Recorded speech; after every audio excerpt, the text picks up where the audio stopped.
The emergency dispatch call came through at 11:47 p.m. on December 29, 2022, shattering the quiet suburban peace of Katy, Texas. A teenage girl's voice, trembling and breathless, pierced through the line. "My mom and my stepdad have been shot. Please help. There's blood everywhere."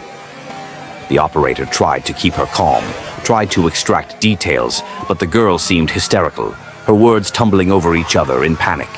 Within minutes, police vehicles screamed down the tree-lined streets of this affluent Houston suburb, their red and blue lights reflecting off the manicured lawns and two-story homes that defined this picture-perfect neighborhood. When officers burst through the door of the Patrick residence, they found a scene that would haunt even the most seasoned investigators. Two bodies lay motionless. And standing among the chaos was 18-year-old Sarah Grace Patrick, her hands shaking, her face streaked with tears. But was she a traumatized teenager who had just witnessed unspeakable horror, or was she something far more sinister? The officers who first arrived at the scene would later describe an atmosphere thick with tension and confusion. Sarah Grace stood in the living room, her petite frame seeming even smaller against the backdrop of the spacious home. Her mother, 50-year-old Christina Patrick, lay dead from multiple gunshot wounds. Her stepfather, 49-year-old Patrick "Pat" Goodman, had also been shot multiple times and was clinging to life by a thread. The paramedics worked frantically, their movements precise and desperate, but even as they loaded Pat onto the stretcher, everyone in that room knew his chances were slim. He would be pronounced dead at the hospital less than an hour later, leaving behind a crime scene that raised more questions than answers. Sarah Grace's story was simple enough at first. She told the officers that an intruder had broken into their home, that she had been upstairs when she heard the shots, that she had run down to find her parents bleeding on the floor. Her voice cracked with emotion as she recounted the terror of those moments, the helplessness of watching her family die before her eyes. But even as she spoke, something felt off to the investigators. Something in her demeanor, in the way her story shifted slightly with each retelling, in the forensic evidence that was already beginning to paint a very different picture. Detective Maria Gonzalez had been working homicide cases in the greater Houston area for 15 years, and she had developed an instinct for when things didn't add up. As she walked through the Patrick home that night, her trained eyes cataloging every detail, every piece of evidence, alarm bells began ringing in her mind. The house showed no signs of forced entry. No windows were broken, no doors had been jimmied open, no locks had been tampered with. For an intruder to have entered the home, they would have needed a key, or someone would have had to let them in. The positioning of the bodies troubled her as well. Christina Patrick had been shot in the back, suggesting she had been trying to flee from her attacker. Pat Goodman had defensive wounds on his hands, indicating he had tried to fight back, tried to protect himself or his wife from whoever was shooting at them. But the most damning piece of evidence lay hidden in plain sight, waiting to be discovered through forensic analysis and witness testimony that would completely unravel Sarah Grace's story. The hours after the shooting passed in a blur of activity. Crime scene technicians swarmed the house, photographing every angle, collecting every piece of potential evidence, dusting for fingerprints, analyzing blood spatter patterns. Sarah Grace was taken to the police station, ostensibly to give a formal statement and to be kept safe while the investigation unfolded. She sat in the interview room, wrapped in a blanket despite the warm Texas night, sipping water from a paper cup. The detectives who questioned her tried to be gentle at first. After all, this was supposed to be a grieving teenager who had just lost both her parents in a violent home invasion. They offered her tissues, offered to call relatives, offered support.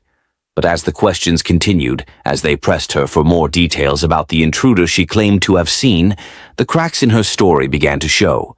She couldn't describe what the intruder looked like. She couldn't say how tall he was, what he was wearing, whether he was black or white or Hispanic. She claimed she had only seen a shadow, heard footsteps, but the timeline she gave didn't match the physical evidence. How long had she waited before calling 911? Why was there no sign that anyone else had been in the house? Detective James Morrison took over the questioning around 3 a.m. A burly man with gray threading through his dark hair, Morrison had a reputation for being able to read people, for knowing when they were hiding something. He sat down across from Sarah Grace, his expression neutral, and started asking questions that seemed simple on the surface, but were designed to trap her in her own contradictions. Walk me through it again, Sarah, from the beginning. What were you doing upstairs? Sarah Grace's eyes darted to the side, her fingers twisting the edge of the blanket. I was in my room. I was on my phone, just scrolling through social media. Then I heard the shots. Morrison nodded slowly. How many shots did you hear? She hesitated. I don't know, maybe 3 or 4. It all happened so fast. But the forensic evidence would later show that Christina had been shot 5 times and Pat had been shot 4 times. 9 shots total. How could someone upstairs in a quiet house not be certain about the number of gunshots that had just killed their parents? Morrison leaned forward slightly. And you didn't see anyone when you came downstairs? Sarah Grace shook her head, her dark hair falling across her face. No, I saw someone running out the back. But it was dark. I couldn't see their face. This new detail, the addition of seeing someone run out the back door, was something she hadn't mentioned in her initial statement to the officers at the scene. Morrison noted this discrepancy but didn't challenge her on it immediately. Instead, he shifted tactics. Tell me about your relationship with your mom and Pat. How were things at home? For the first time since the questioning began, emotion seemed to flood Sarah Grace's face. Her eyes welled with tears and her voice broke. I loved my mom. I loved Pat. They were good to me. I don't understand why someone would do this. But was that really true? As investigators began digging into the family's background, talking to neighbors, friends, and relatives, a very different picture began to emerge. Christina Patrick had been a dedicated mother who worked as a nurse at a local hospital. By all accounts, she had been kind, generous, and deeply devoted to her daughter. Pat Goodman was a successful businessman who had married Christina 3 years earlier, bringing stability and financial security to their lives. On the surface, they seemed like the perfect blended family. But beneath that surface, tensions had been brewing, tensions that Sarah Grace had apparently kept hidden from most of the outside world. Former friends of Sarah Grace would later tell investigators that she had complained about her stepfather, claiming he was too strict, that he had too many rules, that he was trying to control her life. Text messages recovered from her phone painted a picture of a teenager who felt suffocated by her parents' expectations, who resented the structure and discipline they tried to impose. In one message to a friend sent just 2 weeks before the murders, Sarah Grace had written, I wish I could just disappear, start over somewhere else, without them breathing down my neck every second. Was this normal teenage rebellion? The kind of thing thousands of kids express when they're frustrated with their parents? Or was it something darker, a hint of the rage that would soon explode into violence? The investigators needed more than just suspicions and text messages. They needed hard evidence, and they were about to get it in the form of testimony from someone who had seen something that night, something that would blow Sarah Grace's story wide open. The neighbor who lived 3 houses down from the Patricks was named Margaret Chen, a retired schoolteacher who suffered from insomnia and often spent her nights reading by the window. On the night of December 29th, Margaret had been sitting in her usual spot, a cup of herbal tea cooling on the table beside her, when she noticed something unusual. She saw Sarah Grace's car, a silver Honda Civic that Christina had bought her for her 18th birthday, pulling into the driveway around 11:15 p.m. Margaret thought nothing of it at first. Teenagers came and went at odd hours. But then she noticed that Sarah Grace didn't go inside immediately. Instead, she sat in the car for several minutes, and even from a distance, Margaret could see that the girl seemed to be having an intense conversation on her phone, her hands gesturing animatedly. Finally, Sarah Grace got out of the car and went inside. Margaret returned to her book, but less than 30 minutes later, the tranquility of the night was shattered by the sound of gunshots. Multiple gunshots, loud and sharp, unmistakable. Margaret dropped her book and rushed to the window in time to see Sarah Grace burst out of the front door, phone in hand. Pacing back and forth on the lawn, no intruder fled from the house, no shadowy figure ran into the night, just Sarah Grace, alone, making the call to 911. When Detective Gonzalez interviewed Margaret Chen the next morning, the elderly woman was certain of what she had seen. There was no one else, Margaret insisted, her hands clasped tightly in her lap. I watched that house from the moment I heard the shots until the police arrived. If someone had run out, I would have seen them. The only person who came out was that girl. This testimony was the turning point in the investigation. Combined with the forensic evidence, the lack of any signs of forced entry, and the inconsistencies in Sarah Grace's own statements, investigators now had probable cause to believe that the person who had murdered Christina Patrick and Pat Goodman wasn't some mysterious intruder. It was the couple's own daughter. But they still needed to establish motive, means, and opportunity beyond any reasonable doubt. They needed to understand not just how the murders had happened, but why. What could drive an 18-year-old girl to shoot her own mother and stepfather 9 times, to stand over their dying bodies, and then to call the police and play the role of a traumatized victim? The answer lay partially in Sarah Grace's troubled history, a history that investigators were only beginning to uncover. Friends from her high school described her as popular but volatile, someone whose mood could shift dramatically from one moment to the next. She had been caught shoplifting twice, minor offenses that her mother had handled quietly, paying restitution and getting Sarah Grace into counseling. But the counseling hadn't lasted long. Sarah Grace had refused to engage with her therapist, insisting she didn't have any problems, that her mother was overreacting. There had been incidents of her lying to her parents about where she was going, who she was with, what she was doing. Christina had discovered that Sarah Grace had been sneaking out at night to meet up with a boyfriend her parents disapproved of, a 23-year-old man with a criminal record for drug possession. When Christina had forbidden Sarah Grace from seeing him anymore, the fights had escalated. Neighbors reported hearing shouting matches coming from the Patrick house in the weeks leading up to the murders. One neighbor recalled hearing Sarah Grace scream at her mother, "I hate you! I wish you were dead!" But lots of teenagers said things like that in the heat of an argument. It didn't necessarily mean they would act on those words. Did it? The gun used in the murders was recovered from a drainage ditch about 2 blocks from the Patrick residence. It was a 9mm handgun registered to Pat Goodman, kept in a locked safe in the master bedroom. Sarah Grace had always claimed she didn't know the combination to that safe, but investigators found evidence that she had searched online for how to crack a gun safe just 3 days before the murders. Her fingerprints were found on the gun, though her defense team would later argue that she could have touched it at any time. That her fingerprints being on a gun in her own house didn't prove she had fired it on the night in question. But ballistics testing confirmed that this was indeed the weapon that had killed Christina and Pat, and gunpowder residue was found on Sarah Grace's hands and clothing. When confronted with this evidence during her interview, Sarah Grace's demeanor changed. The tears stopped. Her voice became flat, emotionless. "I want a lawyer," she said quietly. "I'm not saying anything else without a lawyer." The arrest came on January 2nd, 2023, just 4 days after the murders. Sarah Grace Patrick was charged with 2 counts of first-degree murder. The news sent shockwaves through the community. How could this happen?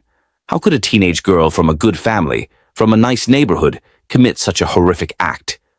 The media descended on Katy, Texas, like locusts, setting up their cameras and satellite trucks, interviewing anyone who had ever known the family. The story had all the elements that capture public attention: a beautiful young defendant, a brutal crime, and the fundamental question of whether someone so young could truly be evil, or if they were themselves a victim of circumstances beyond their control. Sarah Grace's defense team, led by veteran attorney Michael Brennan, immediately began crafting their strategy. They would argue that Sarah Grace was not a cold-blooded killer, but a traumatized young woman who had snapped under years of psychological abuse. They would paint Pat Goodman not as a devoted stepfather, but as a controlling, possibly abusive figure who had made Sarah Grace's life unbearable. They would suggest that even Christina, despite her outward appearance of being a loving mother, had failed to protect her daughter from Pat's alleged mistreatment. But the prosecution, led by Assistant District Attorney Rebecca Thornton, had a very different narrative to present. In their version of events, Sarah Grace Patrick was a spoiled, manipulative teenager who had grown tired of her parents' rules and had decided that murder was easier than emancipation. They pointed to her search history on her phone and laptop, which showed that in the weeks before the killings, she had been researching not just how to open gun safes, but also, how long does a murder investigation take? Can you be tried as an adult at 18? And most chillingly, how to fake grief. These searches, Thornton argued, showed premeditation and planning. This wasn't a crime of passion, a moment of rage that got out of control. This was calculated, deliberate murder. Sarah Grace had waited until late at night when she knew her parents would be relaxed and unsuspecting. She had retrieved the gun from the safe, loaded it, and gone downstairs. She had shot her mother first, firing into Christina's back as she tried to run. Then she had turned the gun on Pat, who had tried to fight back but was no match for the bullets tearing through his body. And then, with both of them dying on the floor, Sarah Grace had calmly called 911 and put on a performance designed to make everyone believe she was a victim rather than a perpetrator. The trial began in September 2023, nearly 9 months after the murders. The courtroom was packed every day with journalists, true crime enthusiasts, and members of the community who wanted to see justice served. Sarah Grace, dressed in conservative clothing chosen by her defense team to make her look younger and more innocent, sat at the defense table with an expression that observers described as blank, almost detached. She rarely showed emotion as witness after witness took the stand as the prosecution laid out their case with methodical precision. The autopsy reports were particularly damning. The medical examiner testified that Christina Patrick had been shot 5 times, with the fatal shot entering her back and tearing through her heart. She would have died within minutes, unable to call for help, unable to do anything but collapse as her life bled away. Pat Goodman had been shot 4 times, with wounds to his chest, abdomen, and one to his head that the medical examiner believed was the final shot, delivered when Pat was already down, already dying. This detail was crucial to the prosecution's argument. If Sarah Grace had been acting in self-defense or in a moment of blind panic, why would she have continued shooting after her victims were already incapacitated? The additional shots, particularly the final bullet to Pat's head, suggested an intent not just to harm, but to ensure death. The forensic evidence continued to mount against Sarah Grace. Blood spatter analysts testified about the patterns they had found at the crime scene, patterns that contradicted Sarah Grace's claim that she had been upstairs when the shooting occurred. Tiny droplets of blood, consistent with backspatter from gunshot wounds, were found on Sarah Grace's clothing and even on her face. The experts explained that this type of blood spatter could only have occurred if she was standing very close to the victims when they were shot, likely no more than 2 or 3 feet away. Her story of hearing shots from upstairs and only coming down afterwards simply didn't match the physical evidence. Then there was the matter of her phone records. Sarah Grace had claimed she called 911 immediately after discovering her parents' bodies, but the phone records showed a gap of nearly 7 minutes between the estimated time of death, based on the medical examiner's analysis and Margaret Chen's testimony about hearing the shots, and the time the emergency call was placed. What had Sarah Grace been doing during those 7 minutes? Was she making sure her parents were dead? Was she staging the scene? Was she rehearsing what she would say to the dispatcher? The prosecution suggested all of these possibilities, each one more damning than the last. But Michael Brennan, Sarah Grace's defense attorney, was not going down without a fight. When it came time to present the defense's case, Brennan called witnesses who testified to Pat Goodman's allegedly controlling behavior. A former co-worker claimed Pat had once made inappropriate comments about teenage girls. A neighbor said she had heard Pat yelling at Sarah Grace in the driveway one evening, though she couldn't remember what the argument was about. Sarah Grace's therapist, the one she had seen briefly 2 years earlier, testified that Sarah Grace had mentioned feeling trapped and suffocated at home. Though the therapist also had to admit under cross-examination that Sarah Grace had never mentioned any physical abuse and had stopped coming to sessions after just 3 appointments. The most dramatic moment of the trial came when Brennan called Sarah Grace herself to the stand. It was a risky move. Putting a defendant on the stand always is. But Brennan believed that if the jury could hear directly from Sarah Grace, could see her as a real person rather than the monster the prosecution was painting her as, they might have reasonable doubt. Sarah Grace took the stand wearing a simple black dress, her hair pulled back, her face free of makeup. Her voice was soft as she was sworn in, and as Brennan began his questioning, tears streamed down her face. "Sarah Grace, did you kill your mother and stepfather?" Brennan asked, his voice gentle. Sarah Grace shook her head, her whole body seeming to tremble. "No, I didn't. I could never hurt them." "Then what happened that night? Tell the jury in your own words." Sarah Grace took a shaky breath and began to speak. Her story had evolved significantly from the version she had told police on the night of the murders. Now she claimed that Pat had been the one with the gun that night. She said she had been downstairs, not upstairs as she had previously stated, and that Pat and her mother had been arguing. Pat had pulled out the gun, she claimed, and in the chaos that followed, the gun had gone off. She said she had tried to grab it from him, that there had been a struggle, and that the gun had fired multiple times during the struggle. She claimed she had blacked out, traumatized by what was happening, and the next thing she remembered was her mother and Pat on the floor, and the gun in her hand. "I panicked," Sarah Grace said, her voice breaking. "I didn't know what to do. I threw the gun away because I was scared. I knew how it looked. I knew everyone would think I did it on purpose, but it was an accident. It was all an accident." It was a compelling performance, and several jurors were seen wiping their eyes as Sarah Grace described the horror of watching her parents die. But then Rebecca Thornton stood up for cross-examination, and the entire atmosphere in the courtroom shifted. Thornton approached the witness stand slowly, her expression neutral but her eyes sharp. "Miss Patrick, you just testified that the shootings were an accident, that the gun went off during a struggle. Is that correct?" Sarah Grace nodded. "Yes. But that's not what you told police on the night of the murders, is it? You told them there was an intruder." Sarah Grace's eyes dropped to her lap. "I was confused. I was in shock." "You were in shock," Thornton repeated. "So in shock that you gave a completely different version of events? So in shock that you made up an entire intruder who never existed?" "I wasn't thinking clearly," Sarah Grace whispered. Thornton picked up a stack of papers from her table. "Let's talk about your internet searches, Miss Patrick. 3 days before the murders, you searched how to crack a gun safe. Can you explain that?" Sarah Grace hesitated. "I was just curious. I wasn't planning anything." "Just curious," Thornton said, her voice dripping with skepticism. "And what about the search for how to fake grief? Were you just curious about that too?" The courtroom erupted in whispers. Sarah Grace's face went pale. "I don't remember that search," she said weakly. Thornton held up a printed screenshot. "It's right here, Ms. Patrick, entered on your phone on December 27th, 2 days before the murders. So let me ask you directly. Did you search for how to fake grief because you were planning to murder your parents and knew you would need to pretend to be sad about it?" "No." Sarah Grace's voice rose, the first real show of strong emotion she had displayed. "That's not why. I was researching for a creative writing project." "A creative writing project," Thornton repeated flatly. "Do you have any evidence of this creative writing project? Any drafts, any notes, any assignments from school?" Sarah Grace's mouth opened and closed. But no words came out. Thornton pressed on, relentless.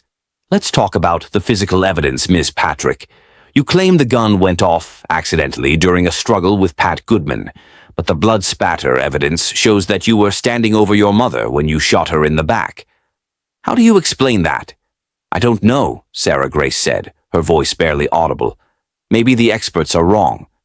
"Maybe the experts are wrong," Thornton repeated.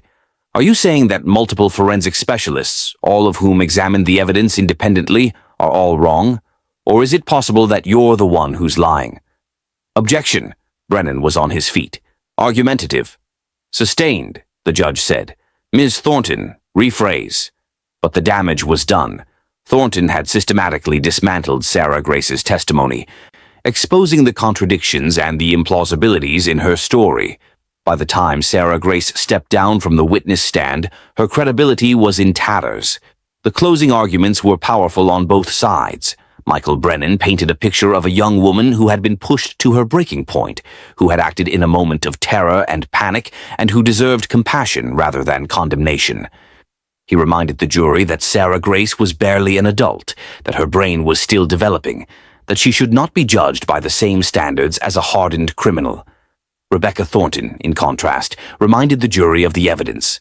The premeditated internet searches, the lack of any forced entry, the witness testimony placing Sarah Grace alone at the scene, the forensic evidence proving she had fired the gun.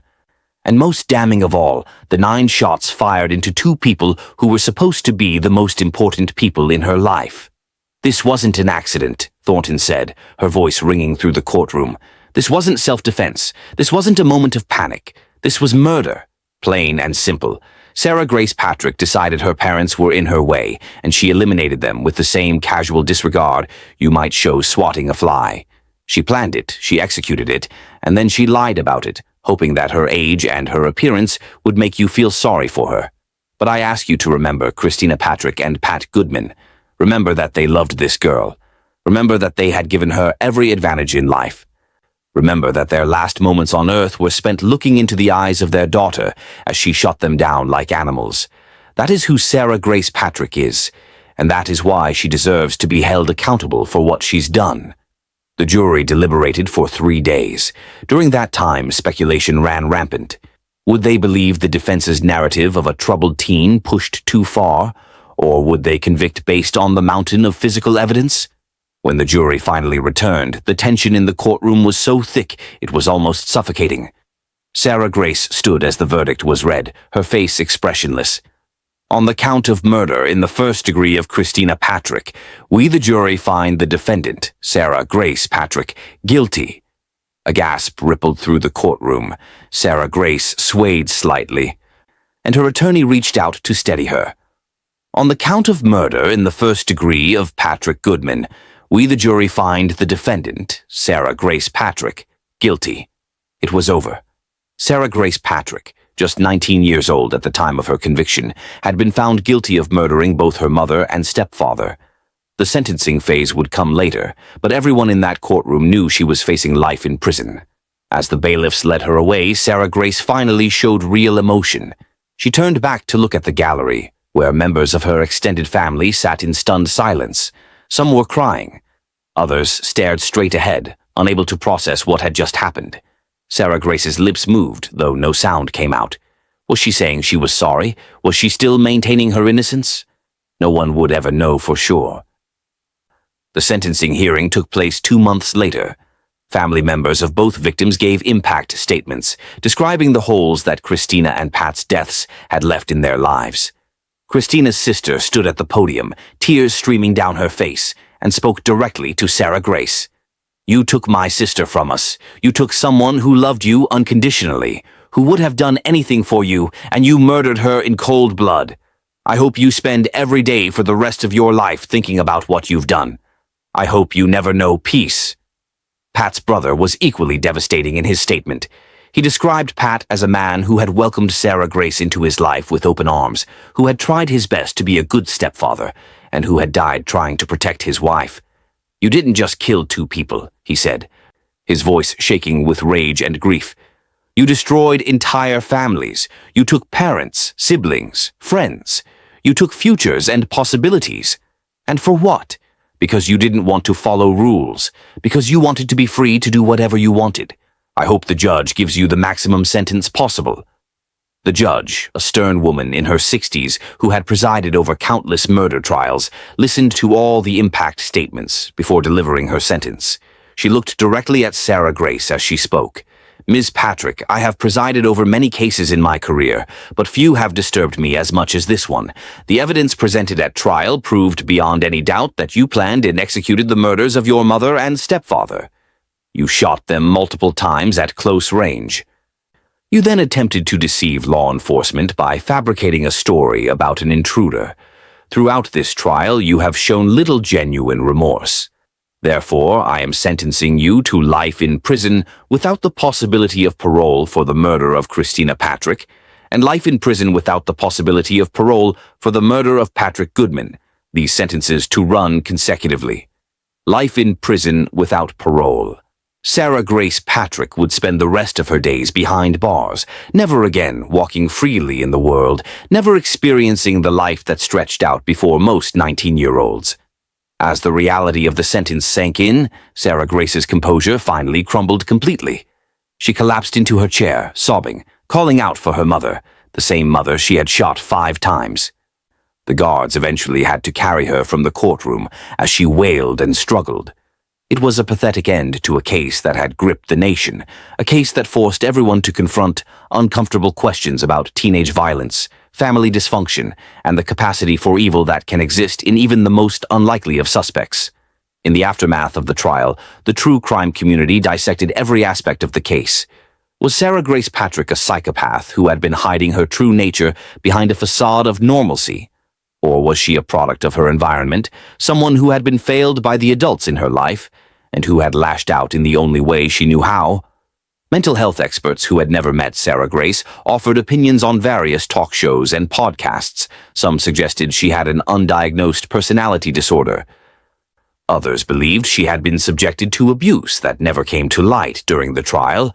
Still, others thought she was simply a spoiled teenager who had never learned to accept consequences and had taken the ultimate step to avoid them. The case also reignited debates about juvenile justice and brain development. Although Sarah Grace was technically an adult at 18, her defense team had argued that 18-year-olds still have developing brains, particularly in the areas that govern impulse control and decision-making. Should someone so young, whose brain is still maturing, be sentenced to life without parole? Critics of the sentence argued that it was too harsh, that Sarah Grace should have been given at least the possibility of rehabilitation and eventual release. Supporters of the sentence countered that the brutality of her crimes and her complete lack of remorse demonstrated that she was beyond rehabilitation, that she posed a permanent danger to society. The house where the murders occurred stood empty for months after the trial. No one wanted to buy a home where such violence had taken place. Eventually, it was purchased by an investor who renovated it completely, trying to erase the memory of what had happened within those walls. But the neighbors would never forget. Every time they walked past that house, they remembered the night the gunshots shattered their peaceful suburb, the night they learned that evil could exist anywhere, even in the home of what appeared to be a normal, happy family. For the investigators who worked the case, particularly Detective Maria Gonzalez and Detective James Morrison, the conviction brought a sense of closure but also a lingering sadness. They had seen many murders in their careers, committed for all sorts of reasons ranging from drug deals gone wrong to domestic violence. But there was something particularly tragic about this case. Two people who had dedicated their lives to raising and protecting a child had been killed by that very child. What had gone so wrong? What signs had been missed? Could anything have been done to prevent this tragedy? These were questions that haunted everyone involved. Christina's colleagues at the hospital where she had worked as a nurse created a memorial scholarship in her name, awarded each year to a nursing student who demonstrated Christina's values of compassion and dedication. Pat's business partners established a foundation that provided mentoring to young people from troubled backgrounds, hoping to prevent others from following Sarah Grace's path. These small gestures couldn't bring Christina and Pat back, but they ensured that the couple's legacy would be one of helping others rather than being defined solely by the violence of their deaths. Meanwhile, Sarah Grace Patrick adjusted to her new reality behind bars. Reports from prison staff described her as quiet and withdrawn, spending most of her time alone in her cell. She enrolled in some educational programs offered by the prison, but showed little enthusiasm for them. Psychological evaluations conducted as part of her prison intake noted that she displayed symptoms of depression. Though whether this was genuine mental illness or a reaction to her circumstances was difficult to determine. Some prison counselors reported that Sarah Grace continued to maintain her innocence in private conversations, insisting that the jury had gotten it wrong, that she had been railroaded by an unjust system. Others said she occasionally expressed remorse, though always followed by justifications for her actions. It seemed that even after her conviction, Sarah Grace could not, or would not, fully confront what she had done. She remained, as she had throughout the trial, an enigma. Was she a master manipulator who had learned to show emotion when it served her purposes? Or was she genuinely confused about her own motivations, unable to reconcile the person she believed herself to be with the person who had pulled the trigger 9 times? The answer likely lay somewhere in the complex intersection of personality, circumstance, and choice. Sarah Grace Patrick was not born a killer. She was not marked from birth as someone destined to commit such a horrific act. But through a combination of factors, some within her control and others not, she became someone capable of murdering the 2 people who loved her most. Perhaps she had a genetic predisposition towards certain mental health issues that were never properly diagnosed or treated. Perhaps the family dynamics in the Patrick household were more troubled than anyone outside the home realized. Perhaps the strict rules and high expectations that Christina and Pat imposed, while well-intentioned, created a pressure cooker environment that someone with Sarah Grace's particular psychological makeup simply couldn't handle. Or perhaps, as the prosecution had argued, Sarah Grace was simply a selfish, entitled teenager who had been used to getting her way, and who, when confronted with consequences and boundaries, had chosen violence as the ultimate solution. Perhaps there was no deeper explanation, no psychological trauma to uncover, no hidden abuse to excuse her actions. Perhaps Sarah Grace Patrick had simply made a choice, a terrible, irreversible choice, and now had to live with the consequences of that choice for the rest of her life. The truth, as is often the case in such matters, probably contained elements of all these explanations. Human behavior is rarely the result of a single cause. We are all products of our genetics, our environments, our experiences, and our choices. Sarah Grace Patrick was no exception. But whatever combination of factors led her to that moment on December 29th, 2022, when she took her stepfather's gun from the safe, walked downstairs and opened fire on her mother and stepfather, the result was the same. 2 people dead, countless lives shattered, and a teenage girl facing a future with no hope, no freedom, no possibility of redemption. The case of Sarah Grace Patrick serves as a chilling reminder that evil doesn't always announce itself with obvious warning signs. Sometimes it hides behind a pretty face and a pleasant smile. Sometimes it grows in the quiet spaces of seemingly normal homes, and sometimes by the time anyone realizes something is wrong, it's already too late. As this story comes to a close, it's worth reflecting on what we can learn from this tragedy. How can we better identify troubled young people before they reach a breaking point? How can we distinguish between normal teenage rebellion and something more dangerous? What responsibility do parents, teachers, friends, and communities have to notice warning signs and intervene? These are not easy questions to answer, but they are essential ones if we hope to prevent future tragedies like the Patrick murders. If you've watched this far, thank you for staying with us through this difficult and disturbing story. The case of Sarah Grace Patrick raises profound questions about justice, punishment, mental health, and the capacity for violence that exists in all of us. We may never fully understand what drove an 18-year-old girl to murder her own mother and stepfather.